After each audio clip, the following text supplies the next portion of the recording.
Has anyone's success ever upset you? Do you feel like you deserve it more? This is At the Root of Knowledge, and in this episode, we're going to be talking about envy and generosity.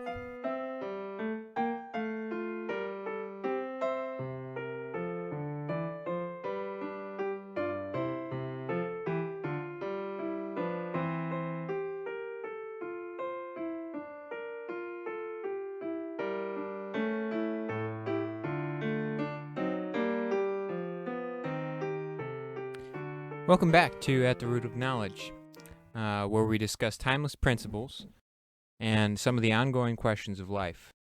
Our primary concern on this show is to learn and share the truth. On the show, we talk about topics such as human nature, virtue, vice, and divine law. I'm Daniel Sheck, and with me is my co-host, Philip Barzik. We're going to be talking about envy and generosity.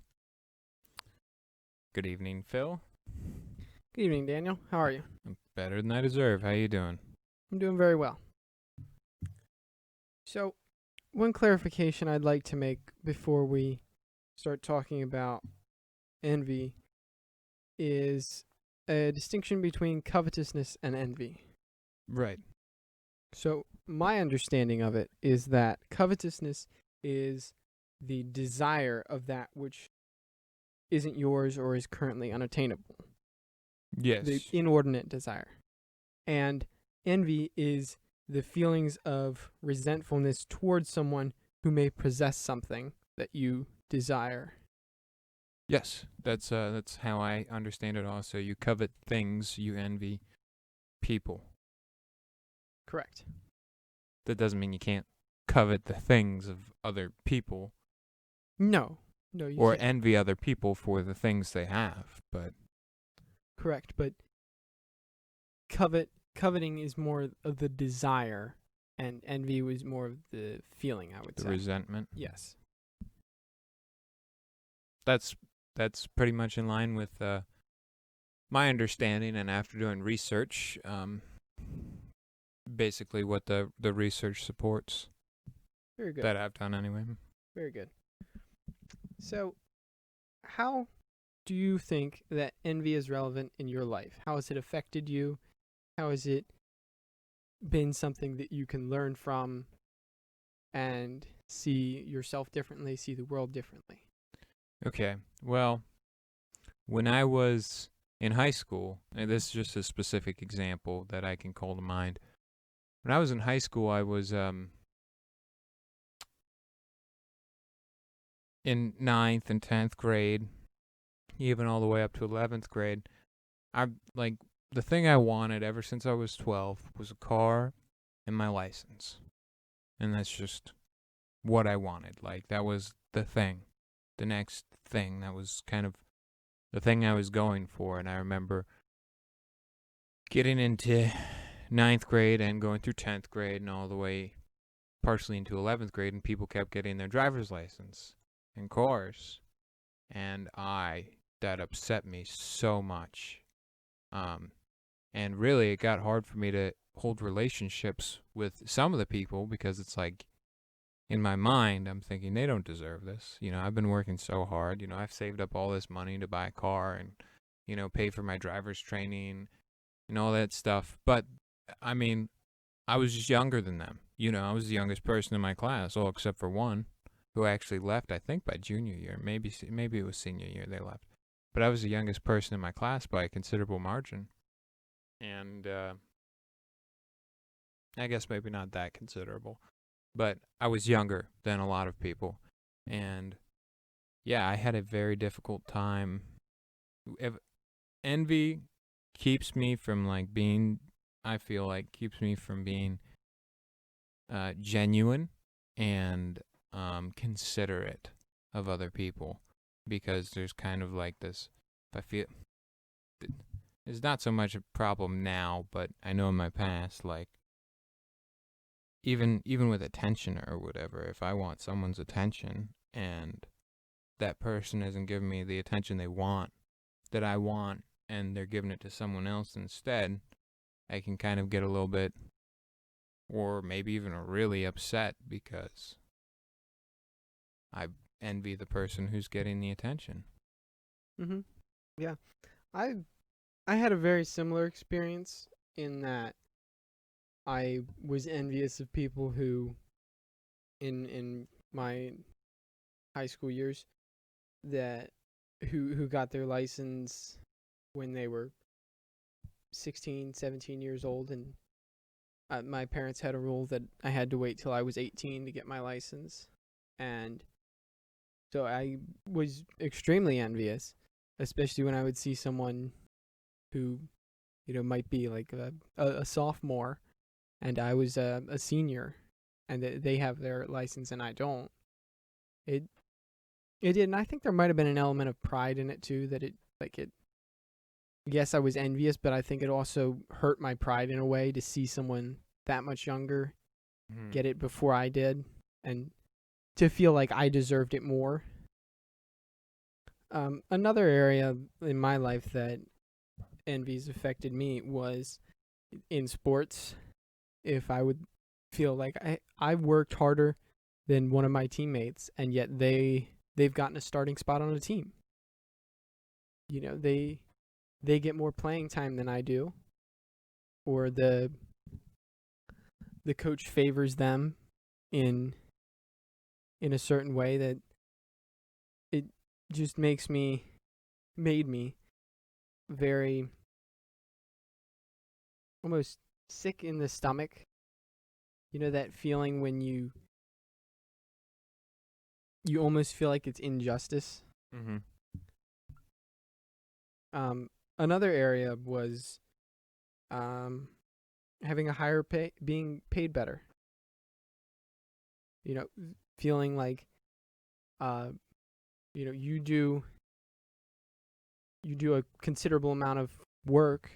You're laboring very, very diligently, and you're being paid the same or a minuscule amount more than someone who's doing a considerable amount less work. Right, or even if you're, like doing the grunt work, all the grunt work, and always volunteering for the jobs that nobody else does, and you get paid less than them. Mm-hmm. Or even possessions like having a nice car or having nice clothes, or towards the end of my senior year, it was uh, being accepted into colleges, getting scholarships. When I felt like my grades were higher, I worked harder for it, but someone would get a sports scholarship, and like it made me envious of that person that they got it instead of me. When I would feel like it's more I'm more deserving of it. Right, or maybe, another kid's parents could afford to send their kids to pay for their kids' college, Right. whereas, maybe you're not in that same situation. You got to work for it. Correct. Yes, and I Or the intelligence of someone else. I know that's one thing that's been hard for yes, me is when you meet someone that's just, frankly more they're intelligent just than a you. they're just a very bright person, and when you start to compare yourself to that person, it makes you feel very small and insignificant. Yeah, no, intelligence is definitely something that, like when I feel like I'm less intelligent, that definitely makes me feel really bad if I get stuck up on it. It's not so much of an issue now, but I know especially back when I was in high school, getting into arguments with people, I felt horrible. Like when I left an argument and knew that the other person won, not necessarily because they were right, but just because they were better at arguing and they were smarter, regardless of who was right. And I just, it's hard to come with terms with like, well, they're just, Mm-hmm. smarter. They're just smarter. And sometimes they are right, and that's where the arrogance comes in, I think, and not being willing to admit that you're wrong. Yeah, I would say so. I'd say And more often I'm wrong than right when it comes down to an argument. Could be. It could I don't depend know. I on. have no room to Could say. I'm yeah. so highly biased. That's very true. We all are though. We all have certain areas where we're biased in. I think. Right. I mean, if you were right 51% of the time, and you could be sure of that, you'd go down to Wall Street and make $4 million a day. True. Very true. So what ways do you think envy has impacted our societies? Okay. How has it made us interact with each other differently? How has it made us look at each other differently? Okay. So here's an idea. Let's say you're brought up in a social group. Okay. And in that social group, you're taught that you're less than someone else. Or you're taught that you're just as good as someone else. And you should hate someone else because they have been given more than you have been given. And the odds are stacked against you. Okay. So let's say you target two different groups of people against each other, and you generate this scheme where one person is an aggressor and somebody that should be an aggressor or an oppressor? Oppressor, that's a better word. An oppressor, and someone that should and that group should feel bad for oppressing another group, and the other group is made to feel like a victim, and that they're being put down because they don't have the things that that this other group has. And so you create division, and you do aggression. create a division, because in that situation you belong to one group or another. Mm-hmm. It's either you are the victim or you're the victimizer. Mm-hmm. And in that situation, the victimizer is always guilty. Yes, and the victim is always being sold short of what they should be getting. Mm-hmm. That's an interesting scenario. Do you think that the use of, I'll use the term guilt tripping someone, Mm-hmm. do you think that stems from envy? Guilt tripping. Yes, to make someone feel guilt for an accomplishment, for something they have done or they have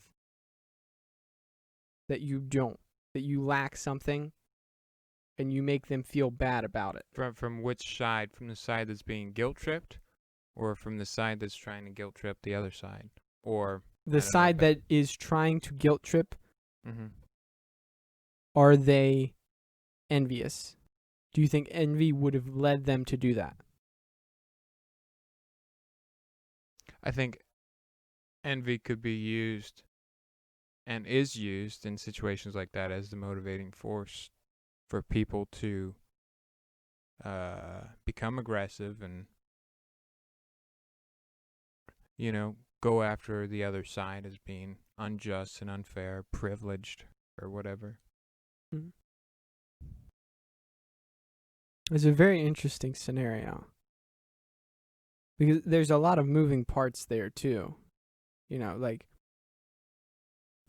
you said, they've been brought up to feel like they've been oppressed and they are victims of, and that something wrong has been done to them. Has that always been the case? In this scenario? Yes. Because if that's always been the case, and if that's true generation to generation, then you're also going to be arousing not only envy, you're going to be arousing anger.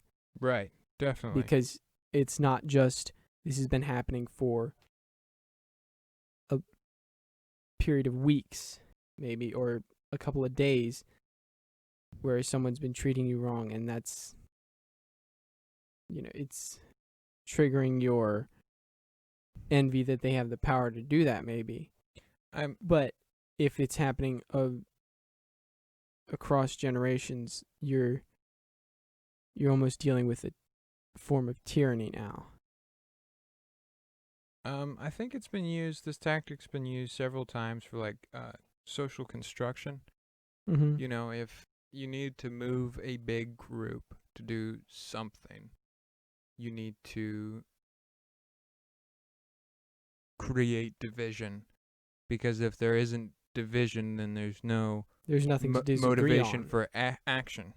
Right. There's no reason to change the status quo unless you convince people it could be better. Right. Or there's a problem that needs to be fixed. Correct. And I think historically, stuff like strategies like this, where you pit one group of people against another group of people. An example of that from history would be, well, take Karl Marx, Communist Manifesto. One of his big things he spoke about in that book was the difference between the proletariat and the bourgeoisie. And from my understanding of what I've read into Marx's theories was the bourgeoisie was to be hated. They were the upper class, and they had the means to produce. And the proletariat was basically underneath their thumb, and the proletariat was the only group that needed to exist. And they actually needed to rise up and kill the bourgeoisie to have a peaceful, utopian, communist society. The people, basically the bosses, needed to be killed by the workers. And you saw that narrative play out in Russia and Germany and China. I mean, that's not the result it produced, obviously. No. I would argue that there were pretty obvious agendas pushing that narrative for their own purposes. Lenin, Stalin, Mao Zedong.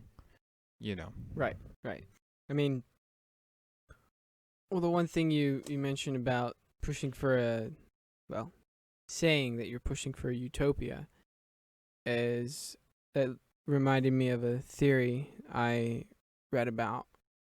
I think I originally heard it from Jordan Peterson, and I cannot remember who he referenced it from, but it was that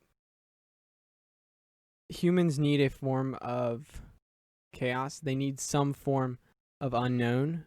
Mm-hmm. And in a utopian society, it would not take long for the people living there to be absolutely miserable, because everything would be so predictable and everything would be too perfect, too nice.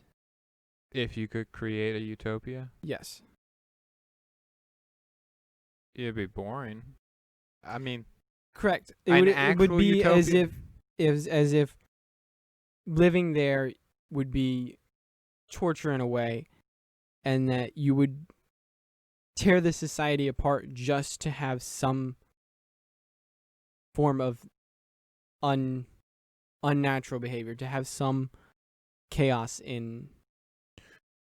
Yeah, it's like when you go to someone's house and everything is spotless. There's not a crooked picture. They have plastic on the couch. You can't wear shoes even past the doormat. Everything has to be just perfect. If you set a glass down, it has to be on a coaster, to where there is no unknown. Everything is in its place. It's it's as if you take OCD and multiply it by 1,000. Hmm. And Right. his theory is that humans are not designed to actually live that way. Humans are designed to confront chaos. Yeah, I mean, I would say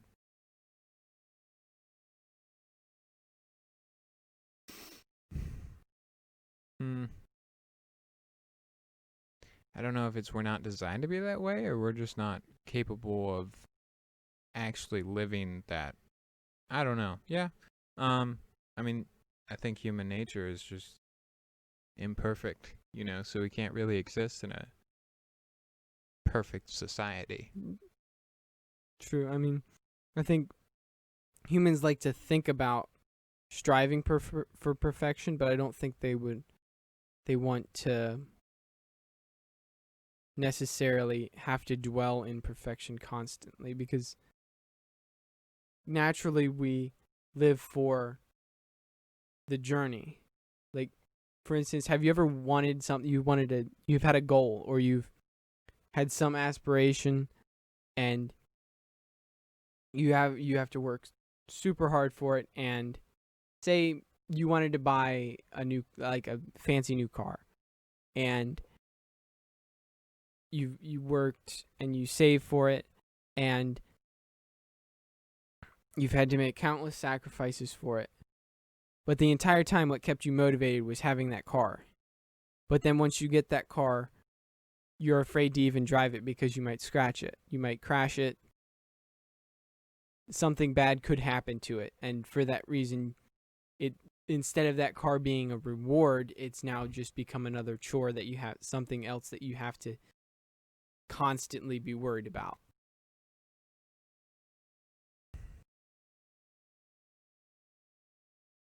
Yeah. It's not about whether or not we win or lose. It's about how we play the game. I don't know. Yeah, I mean, it's the journey that makes it worth it. Yeah. I guess I don't know if that's what you're trying to say. In a way. Right. Well, the point I was just trying to make is, from a social level, envy has been and can be used to motivate division and, force action.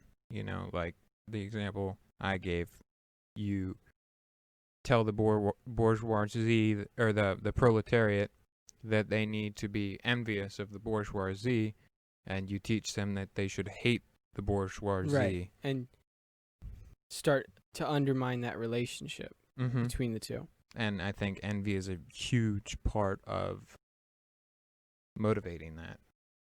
I agree. I think envy can be... I think one thing we see a lot of today is envy leading to self-loathing. Mm-hmm. Envy leading to comparison. Mm-hmm. And one question I have for you is, how much of a role do you think social media plays and has played in the development of envy in society on a large scale? Oh, is that political? It doesn't have to be based in politics. No, it could be based in relationships. It could be based in attractiveness, successfulness. Yes, that's a great question. Social status. Yeah, that is a financial status. Yeah. Okay. What role do I think? I think it's played a huge role. I mean, for a worldly mind or a secular mind, I mean, any mind is at risk, but the more worldly and, material-centered mind, people post, a lot of people, and I'm not saying, like, I'm completely free of the guilt, but a big part of social media, I think, is people going, look at my achievements.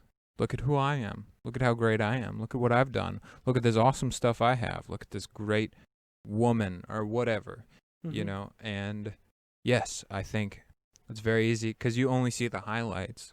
Correct. of people's lives for the most part. And if you're, you know, it definitely there's a temptation for a lot of people, you know, and I've been there before where it's like you get upset because you see all this awesome stuff that other people are doing, and it's just like, man, I suck. Like, why can't I be like this? Why can't I have this awesome car? You know, why can't I get 500 likes, Mm-hmm. you know, or whatever? Yeah, I think social media's played a big role in that. Okay. Plus, you know, like, yeah, I mean, maybe even like A leading role? one of them. Yeah, I think it's definitely a tool that can be used to, you know, When you it's up say to the tool, in a previous episode, you stated that you thought that pride was the root of all evil. okay, Do you think that envy is a tool of pride? tool of pride. Or more of a cause?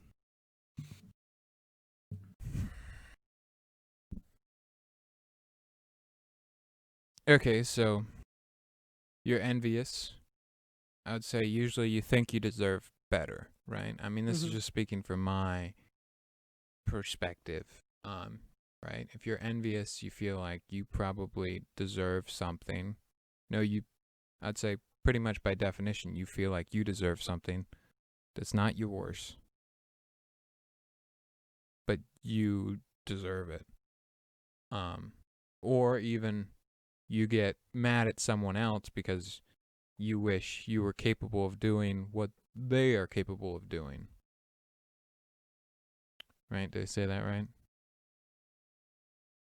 Yes, that you're resentful and angry that someone else has a possession or has a ability to do something that you think you deserve to have, you should be able to do. Mm-hmm. So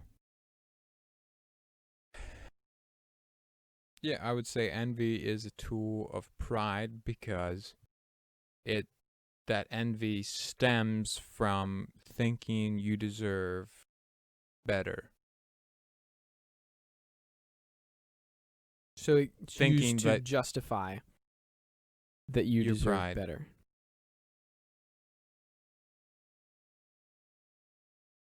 Yes. Okay. See, if it was to be the inverse and you were to say pride is a tool of envy, so the envy would be motivating the pride. I don't know if that could work. Because the I thing definitely. about Go ahead. the thing about pride is it tends to be motivated by your ego. Mm-hmm. And your impression of who you are. Correct. Whereas I would say if you think that you deserve something, the reason you think that you deserve something, thinking you deserve something is envy, but the reason that you think that is because of pride. Because of who you think you are and what you've done and the value of the accomplishments you've made and Right. or what you're entitled to, maybe. Mm-hmm. So you would say that envy is a tool of pride. Yes, I mean that would be. As soon as you asked that question, that was my gut, but I don't want to just say it without. I understand backing up your argument. But yeah, I would say that. Okay.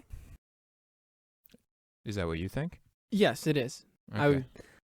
I was having a tough time articulating why I thought that, though. But you led me to a bit of clarity there. Thank you. You're welcome. So, we've talked about the envy, this emotion, this resentment. I think we should give a clear, defined meaning to it. What is our absolute definition of envy? My personal, or do you want to come up with a definition together? I mean, I mean, if you would like, you can give yours, and then I'll give mine, and well, we'll compare and see if we agree with each other on it. okay, well. So, what is envy? By my definition,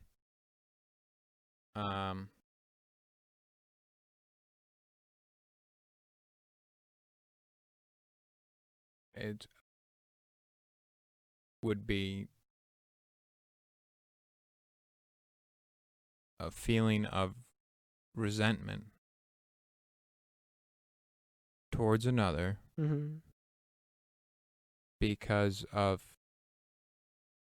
something they have. I know that leaves a lot out, but yeah, I would say. Yeah, I think my definition is similar. It might be a little bit more in depth. So I would say that my definition of envy is a feeling of discontent or a resentful longing that is aroused by someone else's possessions, qualities, or status. I think that's pretty similar to what I said. Yeah, I would I say do so. have a Webster definition, Okay. just so that we have a third party. I don't know what year this edition's from, but it's painful or resentful awareness of an advantage enjoyed by another, joined with the desire to possess the same advantage, which I think is very much along the lines of what I just said. Painful or resentful awareness of an advantage enjoyed by another. So basically, something someone else has that you don't, joined with the desire to possess the same advantage. So you think, or you want the same thing they have. Maybe even could be interpreted as you think you deserve the same thing they have. I don't know if that's. I heard or read one definition that was something to the effect of discontent at one's own success. No, discontent at one's own state in life, and sorrow at seeing a brother's success. Something similar to that. That's not an exact quote. Right.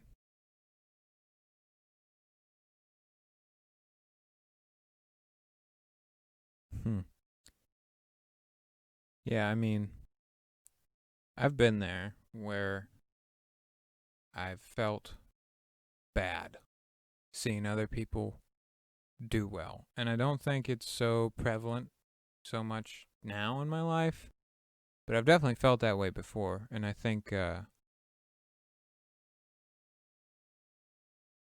maybe a big part of where that resentment came from was knowing I wasn't trying, you know? You weren't living up to your potential. And it was really just a way of me masking the disappointment I had in myself for falling short, not working harder, not being more committed, you know. I think that's a lot of times it's where it fell back on, was me I think so. playing myself to the victim. That way I didn't have to face my own shortcomings. Yeah, I think one of the quickest ways you can identify envy is comparison with others. If you're comparing yourself to who others are, I think that's where you know you're envious. On any level?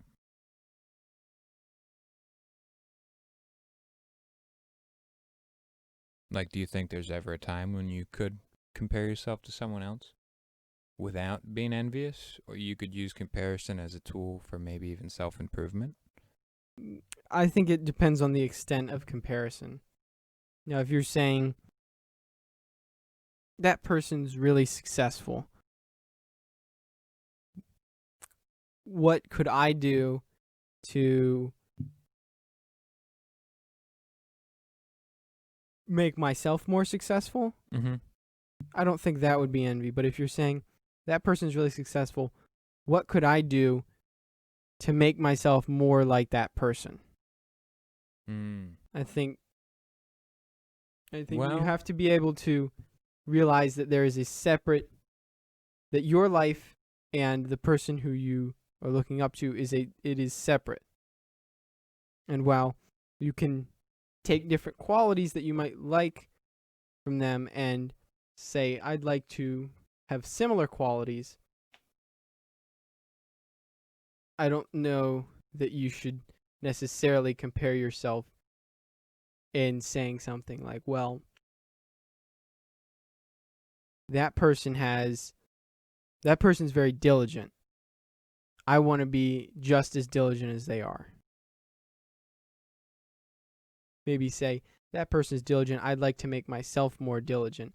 But then you're still in the process of doing that. What you're really saying is that I like how diligent they are. I'm going to improve that on myself. Mm-hmm. But then in the day-to-day, you're saying, I'm going to see if I can be more diligent today than I was yesterday. Whereas if you're saying, I want to be like that person, then you're saying, am I as diligent today as they are today? And I've drawn that from Jordan Peterson's 12 Rules for Life. His second rule, I believe. Right. Well, which is compare yourself to who you were yesterday. Right. Right. And I,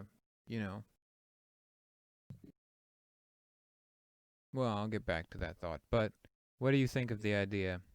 I've heard it.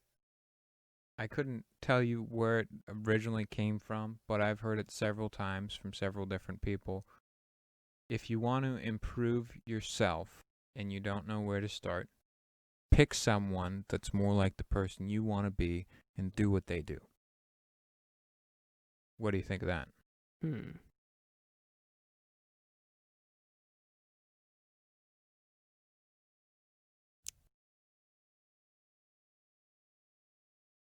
I'm not sure about that, because I mean, if you say pick someone and do what they do, I think you're still comparing yourself to someone else. I'm not saying that you don't want an ideal, but I don't think you should try to copy every last thing that ideal is. I mean, if you're in this situation where you're not sure what you want, I'd say that's a deeper question. If you're just saying, I want to be like that person, I think you haven't looked deep enough into yourself to find out what you really want. And what you're capable of, and like what you can contribute uniquely as yourself.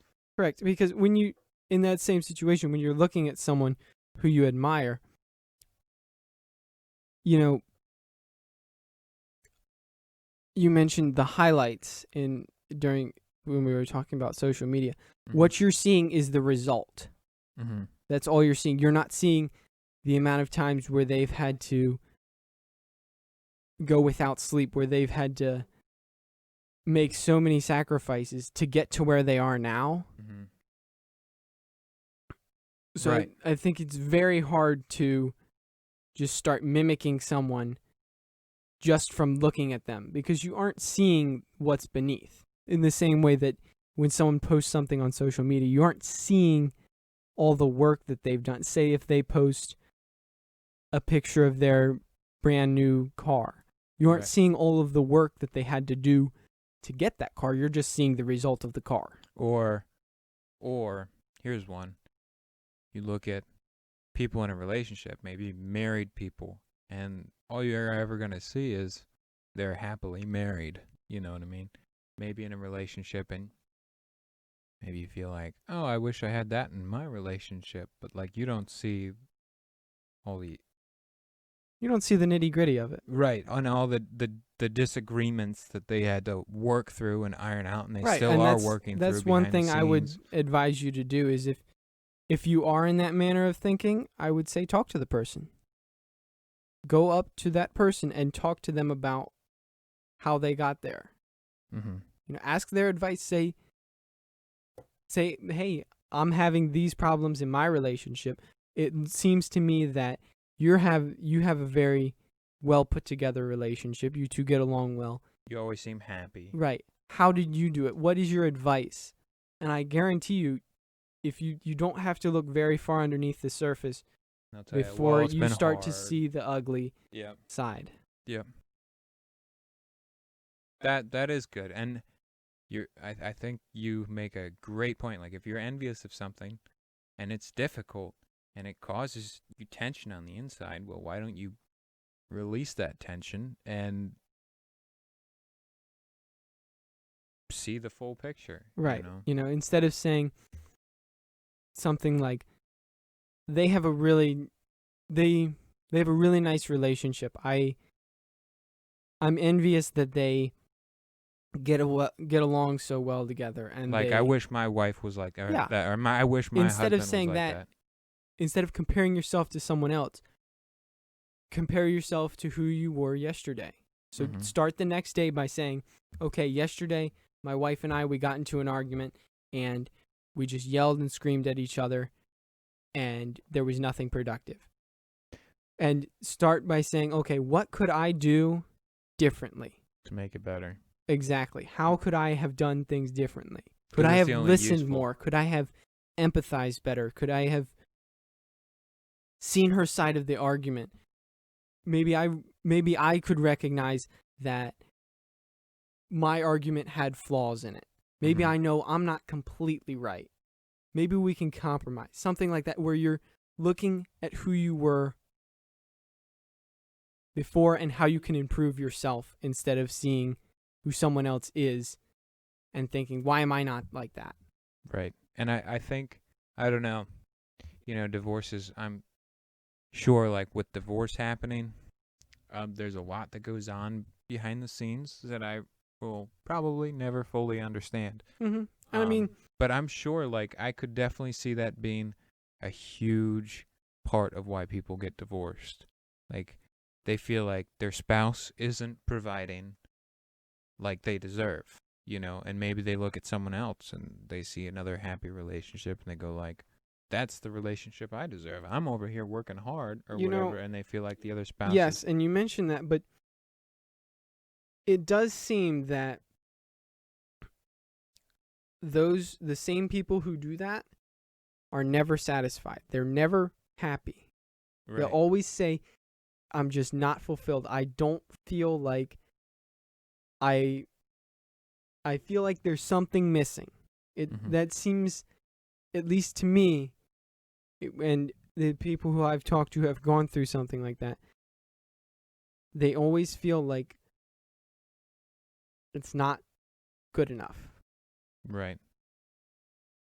Right. Now, to be okay with derailing slightly. Okay. So we're talking about, like, don't compare yourself to others, right? Focus on what you can change, and where you've moved, which I generally agree with. What do you think about, like, I've been through school, right? And the big thing is that's a lot of how the school structure is set up. A huge part is comparison. They'll compare you to everybody else. This was the class average,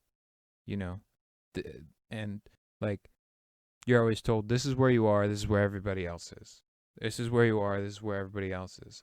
Even with standardized testing, you're in the 98th percentile And they'll give you graphs and stuff about how many Mm. people would score that high, how many people would score above you across the entire plane. And that's kind of how a lot of work environment too, I'm sure. But I know really with school, that is how it's set up, is comparing everybody with everyone else. What do you think of that? Do you think that's useful? Do you think that's good? Do you think like, oh, okay, well, it serves as reference, because you're going to go out in the world and you're going to be Well, competing with other people. Does it help to know well, where I they're at? mean, I think you can take two perspectives there. You can take the perspective of the school, where they say, okay, we have certain standards. We want you to meet those standards. Here are the standards. And I think that, in a way, could be okay. It could be okay to say, this is what our averages are. We average that, for instance, 75% of our students have a 3.5 GPA or higher, just for instance. And you can say, okay, so your goal is to have a higher than 3.5 GPA.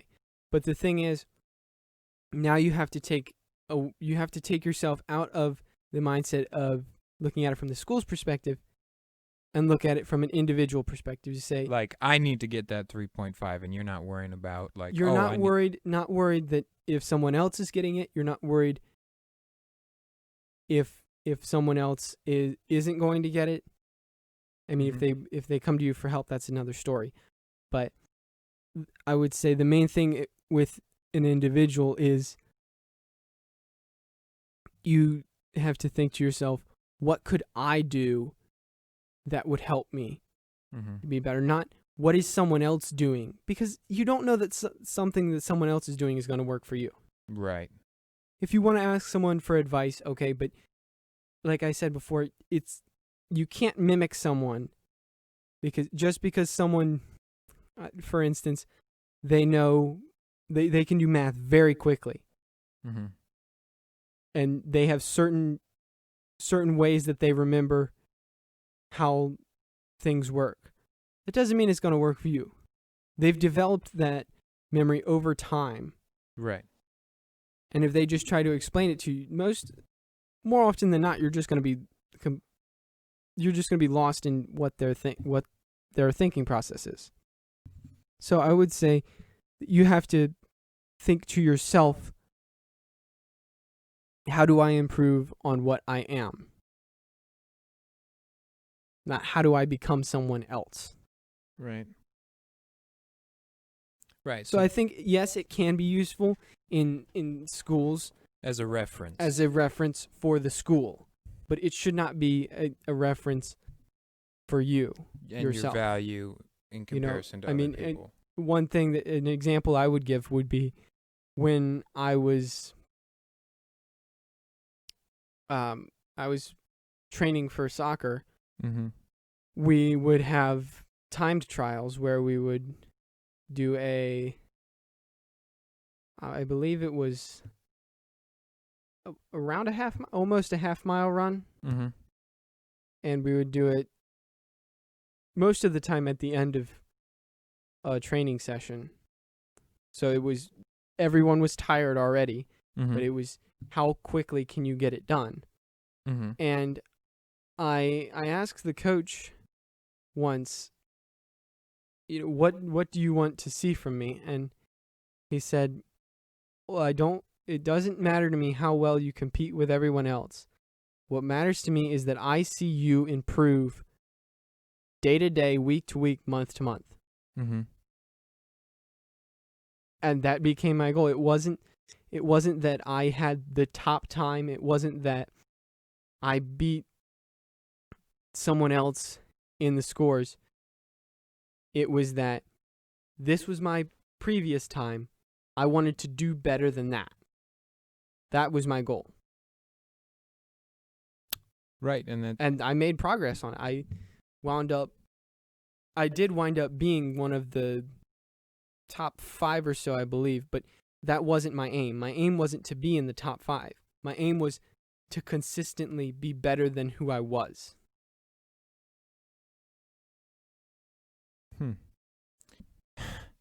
That you remind me of something. When I was in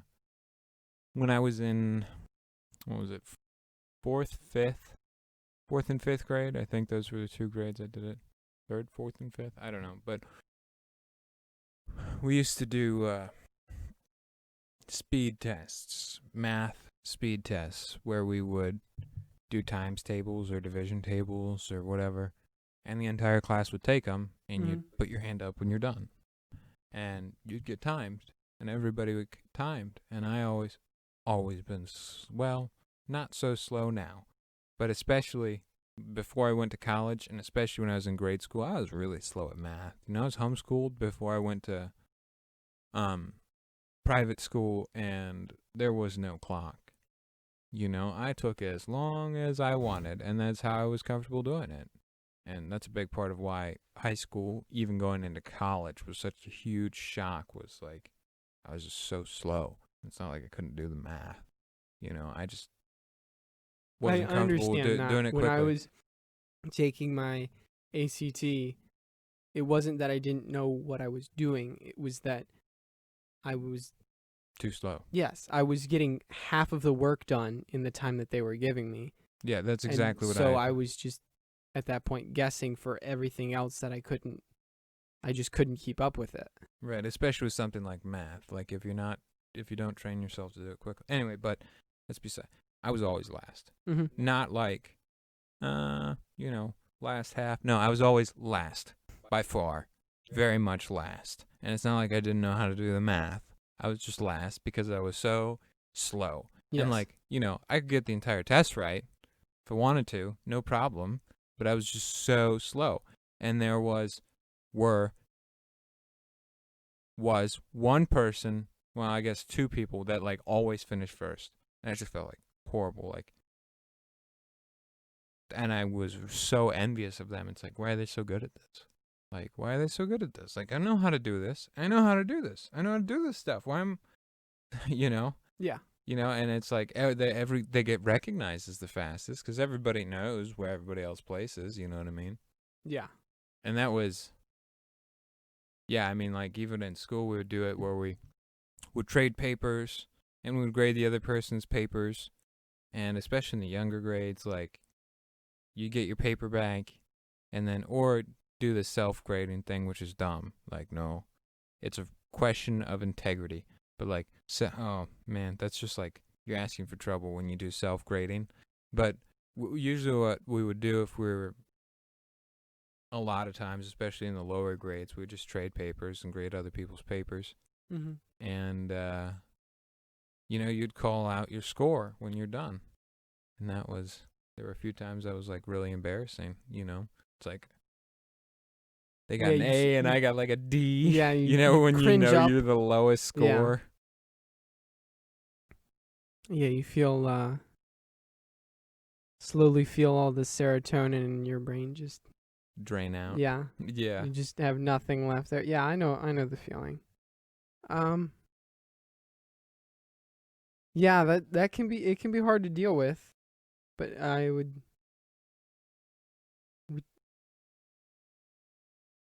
tend to say everyone at some point will experience some level of humiliation. Mm-hmm.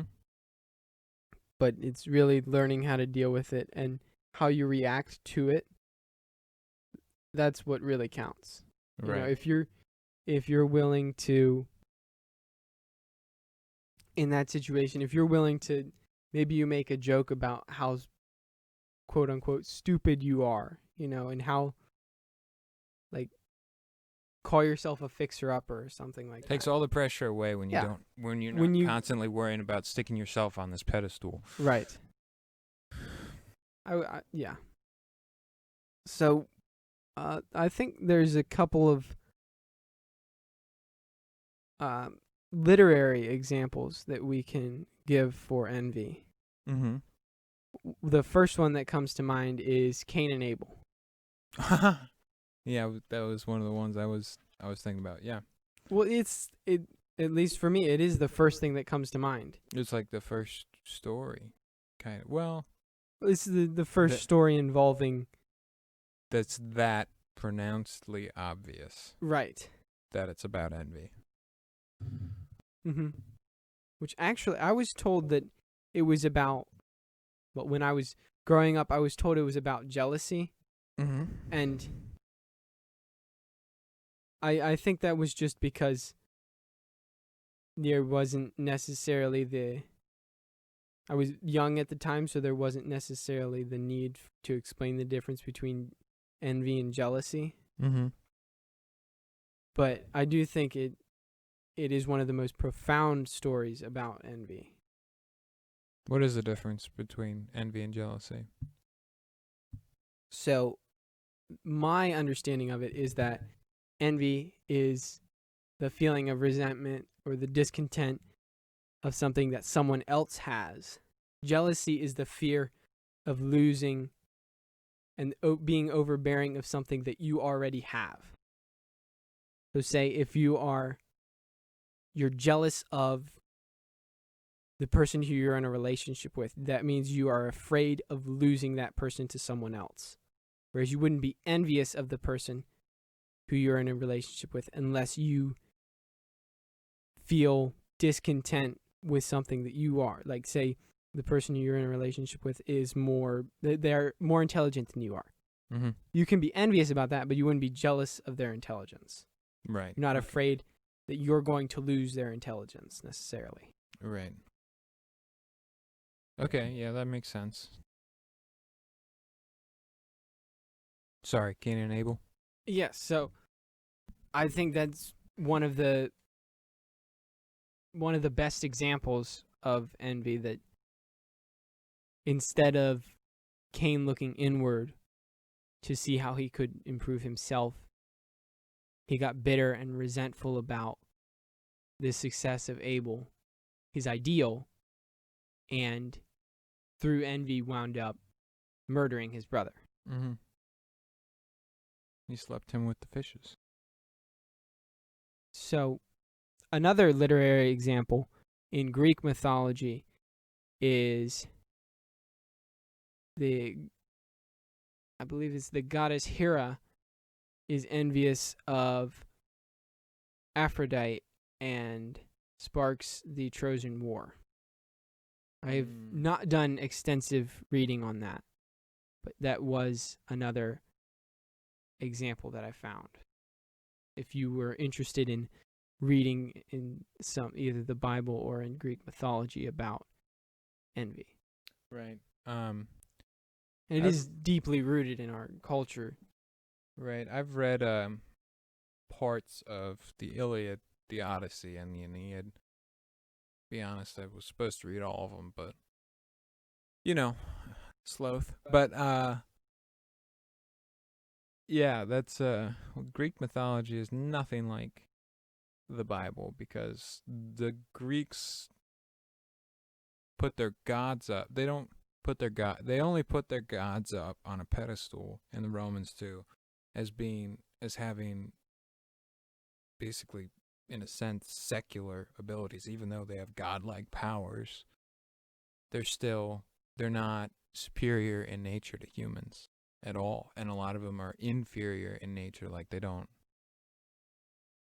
But yeah, there's a lot of that goes on: the jealousy, the pride. Yes. But they don't really use the Greek gods as an example of Magna Carta, or having good character. That's never really the argument. No, they're more seen as the People just pray to them because they have power and authority, not because they're right. great and virtuous. Correct. Whereas the Bible, or they're necessarily a supreme being, a divine nature. Right. In the Bible, that's never how that's never how it's written. Is admire this person because they're great and powerful. No, it's always admire this person because they have virtue, and because they're willing to sacrifice to do the right thing, more or less, as far as looking at the characters. of individuals, like you did well. It's not you're powerful, so you're great and we're going to admire you. It's you're look at Solomon, wisest man alive and had a ton of power, but you read the Bible and you're not like, "Oh, Solomon's this great guy." It's like no, even though Solomon was extremely intelligent, like ridiculously intelligent and ridiculously wise, and had, a harem, right? Like something that from the Greek mythology side of it or from a purely secular side of it, that's a show off of what you have, I don't think people who read the Bible look at Solomon and be like, "Man, I need to pray to Solomon." No, it's like, oh no, Solomon was a horrible person because of what he did. Like, he wasn't virtuous, even though he had all this stuff. Yeah. I see where you're coming from there. Maybe that's a little bit sidetracked from a little what bit. we're talking One about. question I had was, do you think there is any impulsive side or any pleasure side to envy? If it's well, here's the thing. We love the familiar. And if you always play the victim, like if you are wrapped up in being envious, I would say you're probably usually going to play the victim card and you're not going to point the blame at yourself and, only focus on the things that you are effective and can affect. So you would be staying inside of your comfort zone in a way. Yes, and I think that's where and so if you're familiar with playing victim, that's where you're comfortable. You're comfortable with playing victim, kind of like addiction, like a lot of things. Like you're comfortable there because you're familiar with doing it. Right, and you leave it for a while, and there's this discomfort of change if you're trying to not be envious, and you get uncomfortable. So when you come back to it, it's kind of cozy. It's home. You're familiar with it. You know what I mean? Mm-hmm. Maybe there's comfort in the discomfort. Okay. Because you know what it holds, Yeah. and you're familiar with it, it's like home. Yeah. Yeah, I understand that. So, Neil Burton, an MD, has an article on the psychology and philosophy behind envy, and he lists 3 conditions that are necessary to feel envy. And I wanted to see what you thought of these 3 conditions. So number 1 is that we have to be confronted with a person with something, a possession, a quality, or achievement that has eluded us. 2, we must desire that something for ourselves. And 3, we must be personally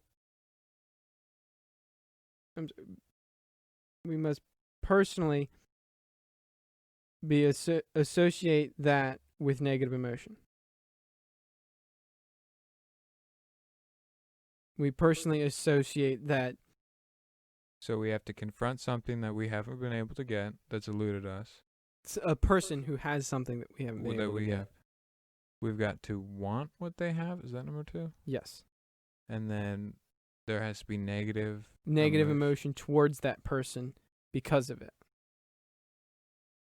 Want something. So going back to my definition that I gave of my own opinion, resentfulness, negative emotion for something that someone else has. Yes. That we think we deserve. Yeah, I think that pretty well. Not word for word exact, but goes along with how I would define it. Okay. Fits in together. It fits in with the process of becoming envious of someone. Yes. Are they the 3 things that are necessary, though? Okay, yes. so... Do all 3... have to be present? Yes. Could could you do without one? Say, for example, if you're confronted with a person who has something that you want and you really want it, but you don't associate negative emotion with that. Then I wouldn't say that's Okay. envious. So do you have to associate negative emotion with something? For it to be envious. Yes. Yeah, I mean, because So the third is necessary then. yeah, because I would consider like envy like a negative thing. Right. And so you have to want the thing in order to feel negatively towards someone else. Mm-hmm. So the second would be necessary.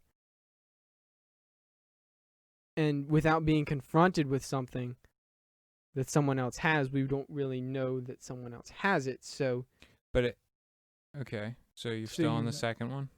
no, the first one. If Okay, if go you ahead. come to someone who has something that you want,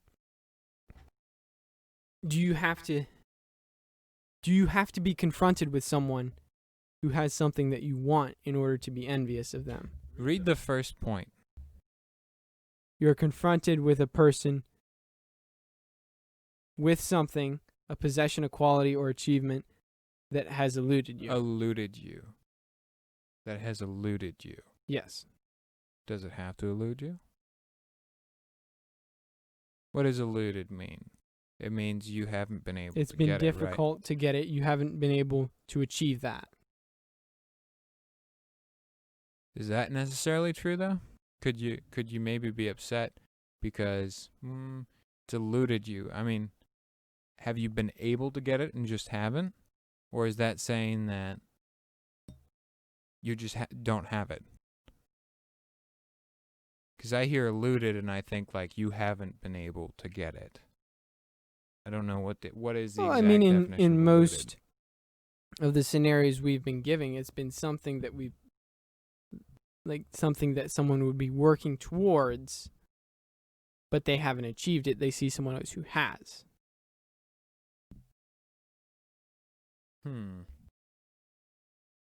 So what you're asking is it necessary for you to have been striving towards something and not achieving it? Or can you just almost see something and say, I want that. I haven't tried to get it, but I want that. Right, like I don't think, depending on what he means when he says eluded, here, let me just clarify what I think. Like, it doesn't necessarily have to be something that you've even worked for or tried to get. It could be something that you just want, and it doesn't necessarily have to have eluded you. Like, it could be well within your grasp, and it could still be envy. You know, does that make sense? Yes. That you just haven't taken the time to get it, you Mhm. mean? So you do have to be confronted with it, Mhm. but it doesn't necessarily have to have eluded you. Yes. Would be my argument. Okay. Like, it could be something well Do within you your think ability to grasp. most commonly, though, is it something that has been eluded? Yes. Okay. I'd say because you don't care about it unless it's something that you are passionate and you're trying to get generally. I would agree with that. But I don't know. You know? There have been That could periods- be just the most common thing that I have had interaction with. It could be that there have been other people who've had quite a different experience. Mhm. So now that we've pretty well defined and talked about envy and how we become envious, what are examples of envy, what do you think we can do to combat that, to counteract that feeling of resentment, to counteract really going against, to counteract the bitterness towards someone else or the negative emotion when seeing someone else's achievements or abilities. What do I think we can do?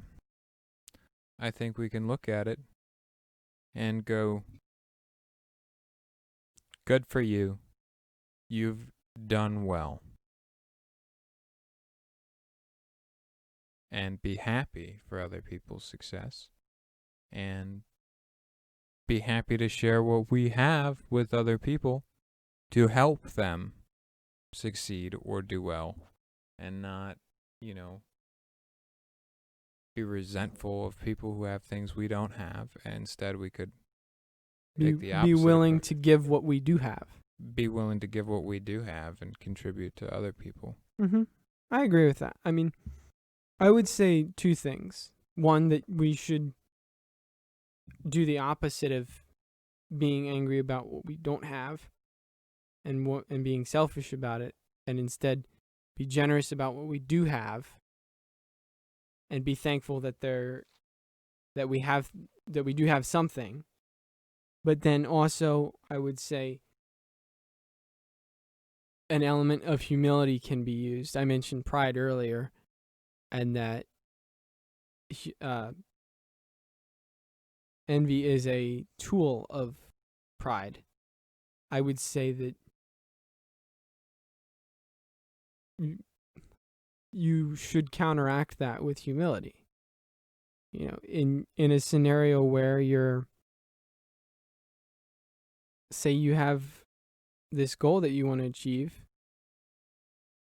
maybe the first step there is admitting you're not even close to getting it yet. Admitting you are flawed. And that is an act of humility. Yes. And in looking internally, looking at who you are and who you've been in the past and saying, I've been a real moron. Maybe I have to take this tiny, minuscule step that to everyone else, it looks like the most insignificant thing, that I'm barely putting any effort into it. But maybe it's an act of humility to take that one little step, because maybe that's all you can do right now. Maybe if you try to take on too much, you're overwhelmed with it. You try to take on every flaw that you have at once, and it's just too much for you. So maybe you have to take one flaw at a time, or maybe you can't even combat one. You have to split it up into tiny pieces. Exactly. I think prudence is a big part of what governs that. As far as like affecting change, like my dad. I was talking to my dad, and he said that. No, it wasn't. It wasn't my dad. It was someone else. I was talking to him, and he said that he was at a retreat, and the priest said that prudence is the most important virtue because it governs all the rest.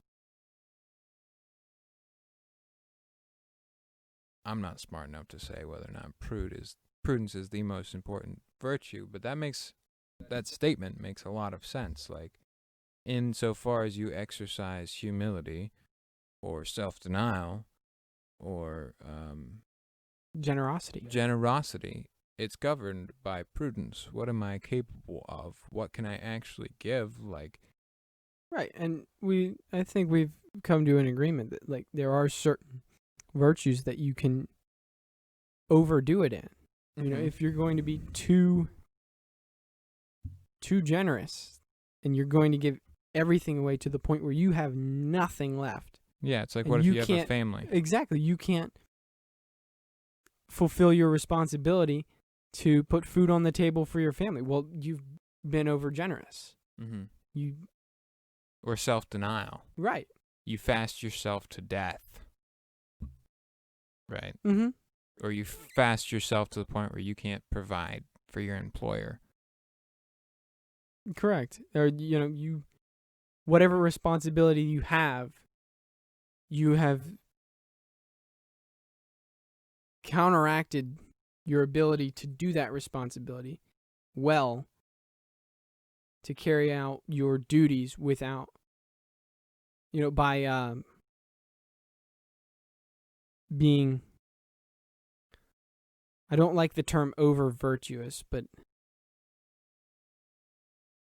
I guess imprudent. Mm-hmm. With how you exercise virtue. Yes. And is it really virtue when it's over-exercised? Can virtue be a negative thing? I don't know. That's a whole big question on its own. It is a very large question, because you can. If you do it too much, is it still virtue? You know what I mean? Right. What does it become if you're doing it too much? If it's not virtue, then what is it? Right. I mean, in this scenario where you're being overly generous, I would question what's motivating you to be so generous. That's not to say that you can't have good intentions and still be overly generous. Mm-hmm. But I'm not sure that you can necessarily say, or that you cannot make the case that you might not be motivated by the proper things.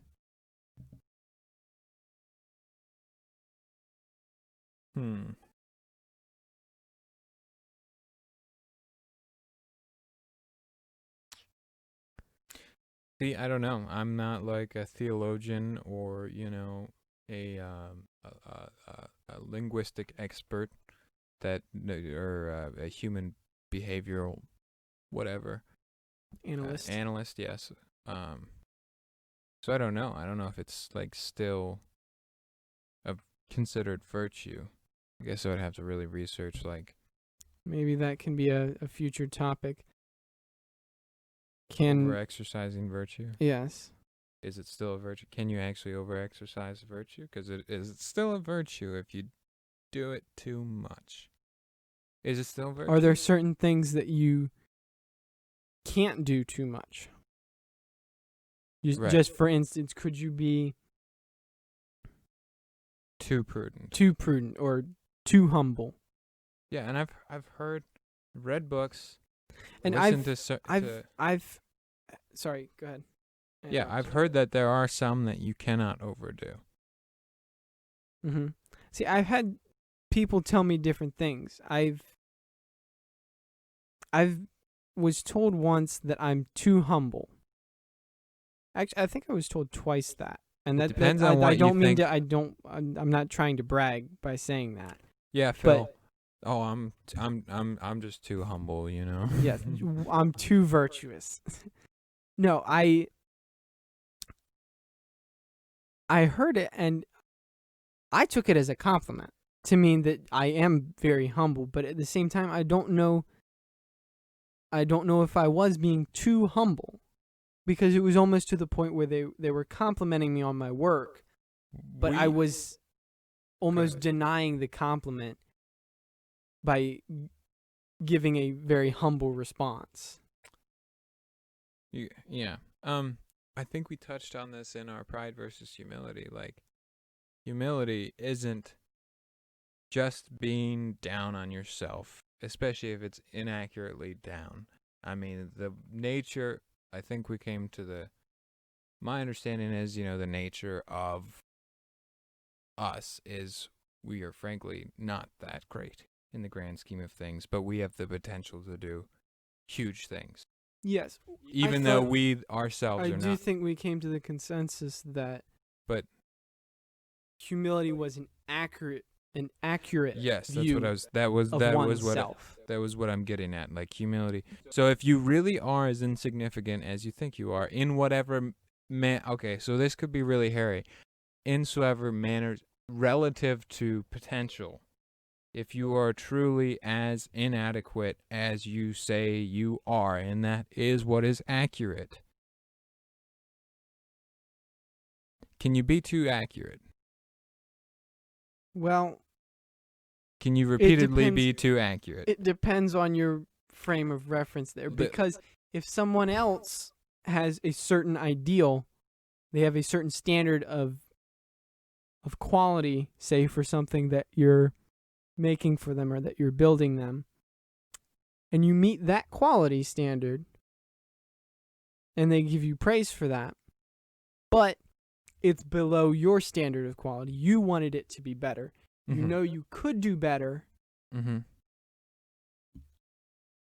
What That's would a you good say? question. That is a great question. It's a very hairy situation. We would, because I've been in that exact scenario several times. I'd say, it's good that I'm sufficient for what was required of me, but you know, in the you reality have the of potential to do better. In the reality of it, I could have done better, and humbly saying thank you would be appropriate, like if it was good enough for what was required.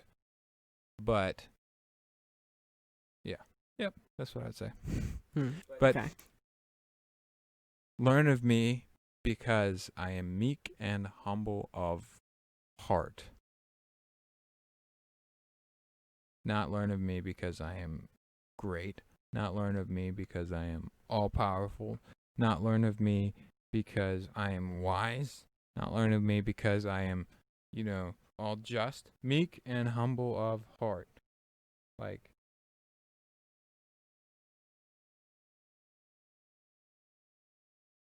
when Jesus said that, it kind of is like, this is my nature. Mm-hmm. This is who I am. At least that's how I read it. Could be way off. I'm no theological expert, but humility, for an example, if that is the nature of God and we're told to be you perfect as your heavenly Father is perfect, right? Mm-hmm. Or at least strive for that. Right. Well, he said do it. You said do it. Now, he didn't say, okay, well, that's a whole nother question, but that's what we're going for, okay. Right? If he said be perfect and he said, I am this embodies my character as humility. And that's what we're supposed to be like. We're supposed to be like the person, the example we're given to be like is their nature is, his nature is humility and meekness. Yes. Can we be too much like that? Like, I don't think you can overact. Okay, this is something. Well, this I mean, is like you said, can say you can make the argument that you can't be too much like him, and that you can't be too much like he is humble and like he is meek. But as we previously stated, you could be too humble. You think so? If you're saying that is an accurate view of who you are, can you really I be guess, too I guess when I say when I mean too humble, I mean having a lowly opinion, which would be inaccurate. If something you have, then that would stop being humility if it stops being accurate. True. So I guess technically, no, you can't have too accurate of a view of your own significance, insofar as it is accurate. Mm-hmm. Which is a very hard thing to do. It's very hard to have an accurate view. Because you're biased by yourself. Exactly. And your own. Right. And what other people say as well. Mm-hmm. If someone says, hey, you're a good mechanic. Okay, now you have that person's opinion that you're a good mechanic. And say you have 15 people who say that you're a good mechanic. But what if you know that the only reason you're able to be a good mechanic is because you have all the right resources. You have all the right resources. And maybe you even have an assistant, and they are actually the good mechanic, but you own the small business, maybe. Mm-hmm. Well, then technically you're not the good mechanic. They are the good mechanic. But all of these people say that you're the good mechanic. in that situation, You'd do what Henry Ford did and just say, no, I just surround myself with people who know what they're doing. that would be That's the, what that would be the humble thing to do. That was Henry Ford's strategy, and that's what he went with. He's like, no, I just got the right guys. You know what I mean? I just know who to have around me. And that got him all the way to, well, I mean, who's Henry Ford? Gosh, who knows his name, right? That was his strategy. Sorry, not to derail. No, it's okay. I'm not trying to. That was just a thought I had. So, generosity, right. So what is one or two big ways that you would use or have used generosity to counteract your envy in the past? Okay. Yes. All right. So. All right. I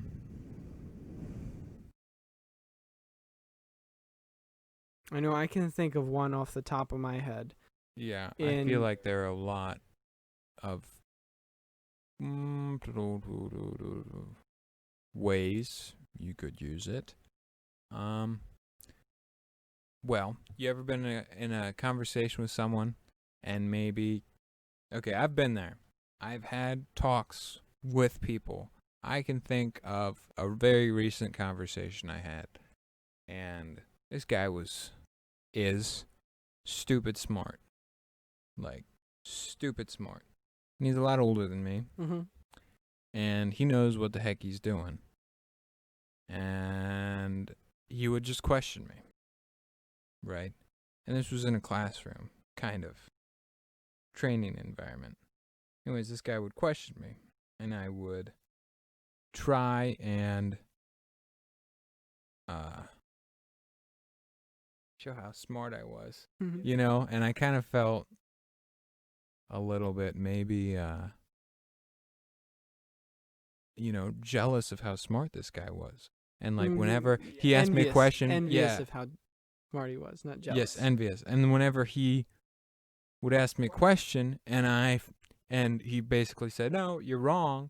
And it's because I just misinterpreted the question, or I felt like he didn't word that question properly, because if he did, I would have answered the question right. Maybe he was even trying to get that answer out of you through wording it the way he did. In a very sneaky manner. Right. And, not that I was trying, but I've kind of, there was a little bit of tension on my side. On his side, probably not. He didn't seem like he was tense. Maybe there was. I don't think so. But this guy's ridiculously smart, and he knew what he was talking about, and I didn't, because I'm not, frankly, anywhere near as intelligent as this guy was. But I started to let that tension build up in myself. Anyway, how did I deal with it? Well, at the end of the 3-day training thing, I went to him, and I finally told the guy, I tried to talk to him, and bleed out that tension, which it did. Mm-hmm. And he was the generous one. He was the one that put me up and said, teach these other people, these older people, show them how to do this. He was being generous in that regard. And at the end of the class, I ended up coming to him and talking about the difficulties I've had throughout school. And basically I told him straight up, I'm like, hey man, look, I'm very arrogant. Like, I'm a very proud person by nature. I like to deny it, but when I come across an intelligent person, I tense up and get defensive. And I basically told him that, I thought highly of him in every single. Okay, I mean, I didn't compliment him as well as I should, but I indicated that everybody has a high opinion of him, because they do. This guy everyone I've talked to has an incredibly high opinion of this guy. There was no like hard play at all, it was, but me being me, I can get aggressive when I feel threatened by someone else's ability. Can get that way if I let it happen, and have before in the past. Right. So yeah, that's one way I dealt with it. And I basically told him, like, thank you. You did a fantastic, because he did do a fantastic job in the training, and I don't know if that meant anything to him. He's a busy, successful man, but that's an example. Yeah, I had a very similar experience when I was on a soccer team, and the one person who I had been envious of because they had more success on the team and had more playing time, had a bigger influence on the team. After the season had ended, we had a very, very brief talk once when we saw each other and caught up for a little bit. And I admitted to him that I had been very envious of how he could influence the team, how everyone seemed to look up to him. And then I tried to at least give him a very, very high compliment on how put together he was and how much he could influence other people and how much everyone respected him and how and I believe I apologized to him too for not being as respectful as I should have been to him, and then wishing him well in the future, but just being generous with and humble, yes, but being generous with the compliments that or trying to be generous at least with the compliments that I gave him insofar as how much of a good influence he was on the team. And it's insane how quickly that can relieve the pressure. Oh, it was incredible about how once I admitted that to him, he started telling me about the things that when he first saw me, like the initial impression he got, and how I had surprised him numerous times with my work ethic, and how willing I was to put in the work and be diligent about certain things. When his initial impression was that, I might not last a week or even a day. Seems like you got a lot out of soccer. I did. It was, I don't mean to go off on a tangent, but it was a very, very enriching experience. On the numerous teams that I was on, I think I learned a lot from each different team taught me something else. But the one team that I think I learned the most from was the team that I played the least on. And I liken it to how if you surround yourself with people who are not as good or just as good at you at something, you're not going to get any better. But if you surround yourself with people who are better than you at something, you will elevate your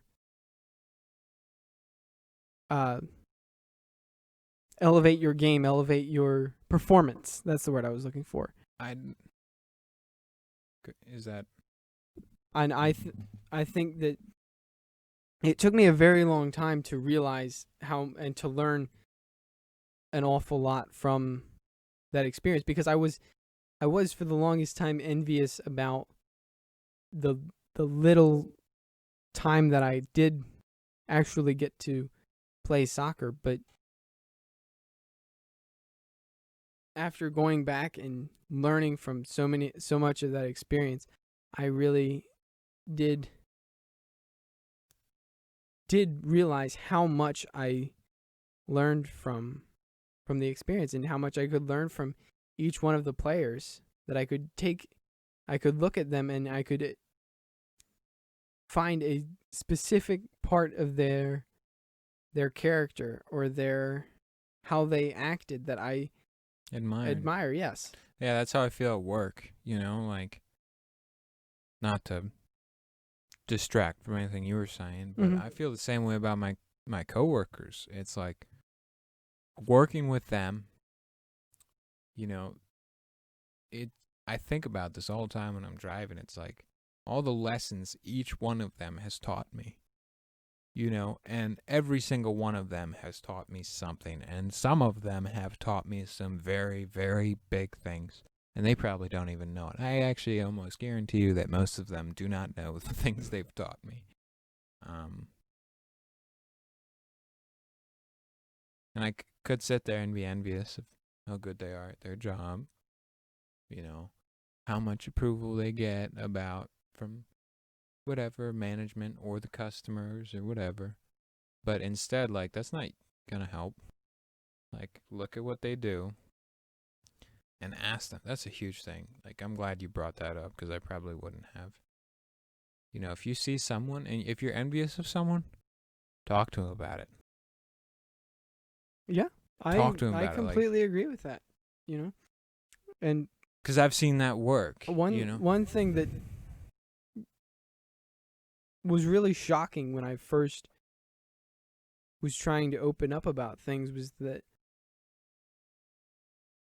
I guess this was because I couldn't get out of my own head and put myself into someone else's shoes. But the thing that really shocked me was when I would admit to someone that I was being envious, or that I was coveting something that they had. Their reaction was not defensive. It was compassionate. Mm-hmm. It wasn't them being like, "Oh, you feel that way about me. Oh, okay. Well, I don't want to associate with you anymore." It was, "You feel that way about me. Well, I want to help you work through that feeling. I want to help you overcome that." And that was shocking to me. Which, looking back, it shouldn't have been shocking. I know many people who are very kind-hearted people, and that is their natural response to things. But just in the way that I was thinking about things, it was so easy to get caught up in my own head. Mm-hmm. And it still is. But I think when you make that progress towards, you make that initial step, that effort to become better, it's a lot easier for people to try to help you. I think the first step to recovery is admitting that you have a problem. Yeah. Mm-hmm. Well, I think it's a great place we could wrap up. So in this episode, we talked about envy versus generosity. We defined how covetousness is a desire for things and envy is a resentment towards people. We talked about some personal ways that we've struggled with envy, like being envious to those who seemingly don't have to work for what they get and feeling like it's an injustice, especially when the scenario has been that we have worked very hard and had to put a lot of effort into it and we're not being rewarded or recognized. We talked about how envy has had a societal impact that's led to division. It's led to anger and aggression of groups against each other. And that if those groups were to not have the envy towards each other, that we might be able to have a profitable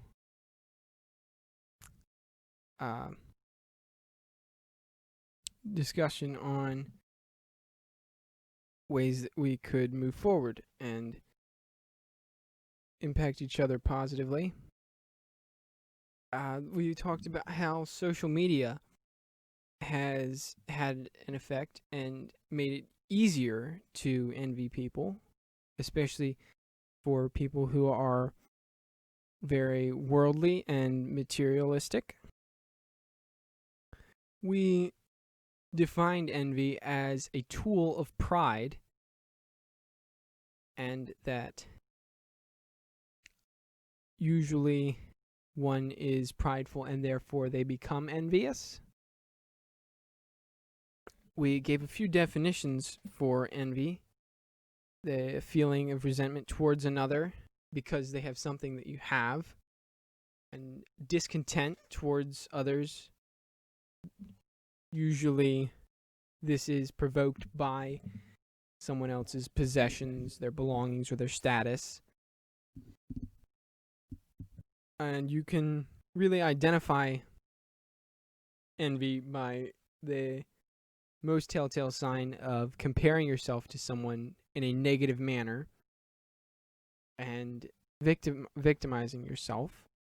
And the solution to this is to not compare yourself to others, but to who you were yesterday, and look to see how you can improve on that.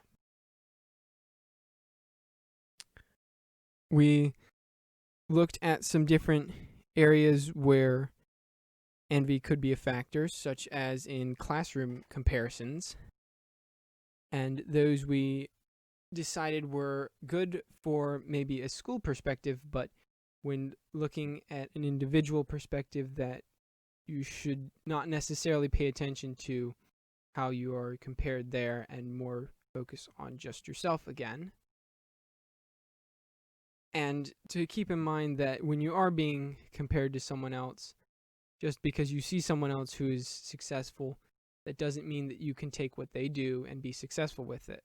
You know, that one thing that works for someone may not work for someone else. We talked about some examples of envy in literature, about the story of Cain and Abel, and how envy led Cain to murder Abel, his ideal. We talked about a psychiatrist named Neil Burton and his 3 criteria for identifying envy, and 3 things that must be present when being envious. And lastly, we talked about how to counteract some of the negative emotion and the bitterness towards others by being happy for others, by lending our talents and contributing to others' success, by being grateful that others are willing to help us and being grateful for what we have, by being humble and realizing that you may not be able to achieve certain goals and that maybe that's okay if you can contribute in another way. And being generous with yourself, with your time, and using that as a main point to really counteract some of the effects of envy.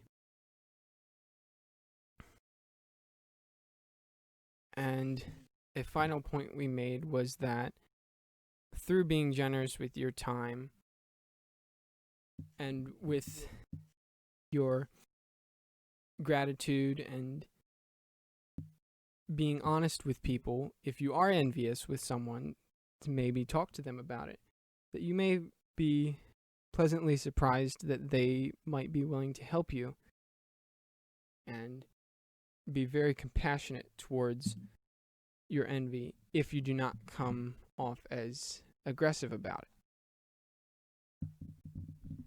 Wow, that's very comprehensive. I think you got some pretty fantastic notes there. I think you covered just about everything. Yes, and I would like to thank Mary Ventura for taking these notes on our episode this evening. Yes, very thorough, very thorough. I feel like we got good coverage of the topic. I think we definitely spread out and talked about a bunch of the different branches, and I'm happy with what we discussed. I'd like to thank everybody for listening. We'd love to hear your feedback.